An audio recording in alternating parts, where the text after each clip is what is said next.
Good morning, everyone, and welcome to the Moose Minute Project here on a Wednesday morning. That's right. Partly cloudy, possible rainstorms later tonight here in southwest Wisconsin. Got our roof done on our house. Had to do that. Insurance companies now, if your roof like ours is older, they will not give you decent rates because you need to replace your roof, if you didn't know. So we had to have a new roof to get better rates. So you have to spend money to get better deals on your insurance. Thank God we know somebody that does phenomenal work. And by himself, our roof is 4,100 square. So, by himself with some help here and there. And thank God he did. Because this guy doesn't get on roofs because my wife doesn't let me. But B, because of my stroke and things, my balance is not all that good. So helping him tear off and do all that stuff is not an option. Plus, I'm not overly patient. I don't know if I'd have tried to find new ways or what, but the shingles are on. All the yard is mowed. I got a weed eat yet, but the yard and house look really good. I'm very happy with how that looks. So, on to the title. Oh, how tinnitus sucks.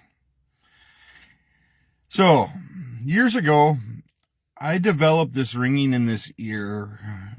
Probably, oh boy, it's been going on. Let's see, I had my stroke 8 years ago, so probably 10 years, maybe more, 11. Had this ringing in my ear, and it is awful. Put me in a soundproof room, and I would like to drill out my ear canals. That's how it is. But if I'm doing stuff and things, I can get away with it. But right now, it's overriding. And it's only in this ear that it's really bad. But, so we went to UW. Had testing done. Had all of that done. Half hours, 45 minutes in a soundproof room. Listen for this tone, listen for that tone. Got done.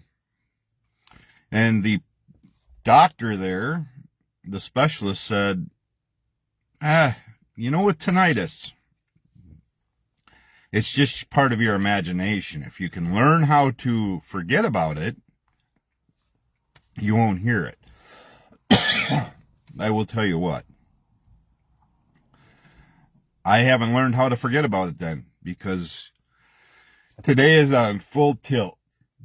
Today is full tilt mode of ringing in my ear. And also,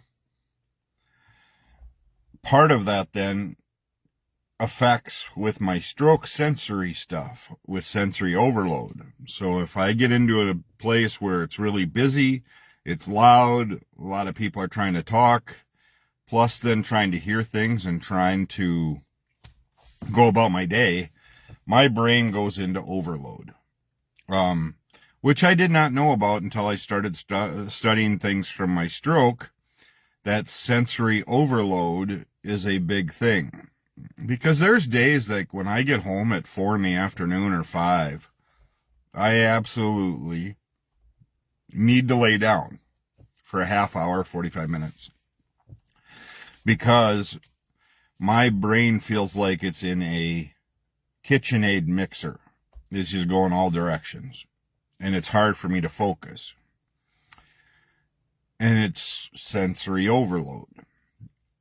So, we have tinnitus, sensory overload. I've got nerve damage from the stroke. I've got just all this going on. And I'm trying to know how to balance all of this. One ways that I balance is it, thank God I live on 5 acres, is I mow the grass. Yes, I wear headphones now, which really helps. I'll be doing that with the weed eater as well from now on. I'm trying to just learn ways. I think some of it has to probably do with my diet, which I suck at right now. I am trying to control my A1C as a diabetic, and that is a pain in the ass. There's no other way to say about it. And then the other thing that plays in the role of it is all of the shit going on. I don't care what television you turn on and people say, oh, don't watch that, it's fake. Don't watch this, it's fake. Watch this, watch that. Does it really matter? Yes, because of how things are so slanted. Take a top story that you're hearing about now and do some search on it. Just do a search, a random search. And you will find every way it's covered except for the real true way it should be covered. I miss the days, and maybe it's me, and this is going to date me. I miss the days of Walter Cronkite. I think he was the biggest straight shooter we had. I think his news, and this was taking me back to when I was young. You know, Dan Rather is another one to me that was a straight shooter, everything else. Until we got to this point where a president can tell you what to watch and what not to watch, depending on how it's covered and how it makes him look. When we start trying to change all of that, we are not changing anything except for how it should not be covered. When has the news had to start catering to the way to, and because they have to make money, they have to stay afloat, so then they are going to curve it however they need to wherever the money is. So that's the thing that I think somebody doesn't understand with like WRCO, for example. I worked at a small radio station in northern Minnesota during an election time. No matter what side of the aisle you stand on, you get sent ads, you get sent money from all these political parties. And you have no choice. See, I heard people saying, well, I'd advertise with WRCO, but they turned this way or they turned that way. Yes, their AM, I think, went and shifted to more left-wing propaganda, per se. But their FM station, and there's a lot of stations that do it, you know, the left went, the AM switched to that, which, okay, don't advertise on the AM then. Don't advertise. But then if you turn out and blast somebody that they turned that way, it's proving that your business is the other way, which is going to be just as detrimental. So you don't have a choice in the radio world, especially when it comes to politics and when it comes to voting time. They just send it to you.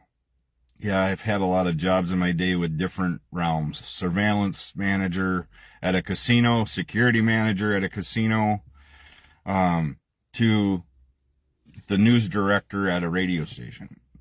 And you see all different realms of people. But what you're lacking anymore in this world, I think, and a lot of it, is care and compassion. We are lacking the fact of being able to sit at a table and talk about all aspects of what's going on. Do I agree with protests where, like, people are right now in Los Angeles or anything where they're coming up to businesses and they are defacing windows? They're doing no. That is not how you protest this stuff. You vote out the people that are in part of it. You don't hurt the innocent people that are involved. That's just how that works. So if you are unhappy with the way things are going right now, don't grab your spray cans and don't grab the rocks or the knives or anything like that. You vote people out. that's how it changes. You're not going to change anything by defacing and damaging and doing millions and millions of dollars worth of damage. But it's kind of weird to me that they are protesting Doge and ICE, which is part of the Trump campaign and all of that, in a state that is ran by a Democratic governor who also has stood up to them and has stood up to. So it just does not make sense, because to me that's not how I was raised. Maybe I'm silly that way, but you do not, in my mind, go and deface things and do all of that to prove your point, because you're not proving your point. The one thing you are proving is that you're just a dumbass or an asshole and that you have no idea what you are doing. So when it comes to election time is when we make the changes. And there's plenty of election times coming up to make big changes. So if you want something different, that's how you handle it. But back to my ear ringing. So when I hear all of this and everything else and my sensory, this gets really bad. And right now, it is off the charts. So if you have tinnitus and you have ringing in the ears, and I've talked to many people on my morning times at Blue River when I stop at the port for gas or whatever it may be, all the farmers there, yep, they have it as well. They have it because of tractors, machinery, PTOs, whatever it may be. None of us wore ear protection. I never did, firing guns, whatever it might be. I did not do it then, and I probably should have. So, if you have or know about or influence young children that are in shooting sports or mowing lawns or whatever, talk to them about hearing protection and how important it is, because like today, it is miserable. I am miserable with the ringing in my ear. So, have that discussion, especially with your younger kids, grandkids, whatever it may be. Make sure you have that discussion. As far as anything else goes right now, it's all good. It's things are rolling along. It's hard to believe we're already in the middle of June, which means I am less than a month away from celebrating 8 years post-stroke, which is awesome. I am extremely grateful for where I am with all of that, which also means I am less than 5 months away from the second annual Marcy's Strikeout Alzheimer's Baker Shootout, November 8th, at the Phoenix Center in Richland Center. Things are flying. Time just flies. And everybody, I've talked to my dad, and, I got to spend the weekend with them, and they're always just amazed how fast time continues to fly. My youngest is going to be 25 Saturday. That's crazy to me. My son will be 25. I'm like, man, how is that possible? So, it's crazy. It's crazy how fast time goes. We're going to add another grandbaby to the family here, in 2 months? So we'll be up to, it's just all crazy. It's crazy how fast time goes, and so as you can enjoy it, and if you can take time to enjoy it with siblings, loved ones, everything else, take the time. Make some memories. If you have the ability to sit down with grandparents or anything else with your children, take some time to record some clips and having them to ask questions about what it was like when they were younger or when their grandparents were younger, and interact so you have those videos later to reflect back on.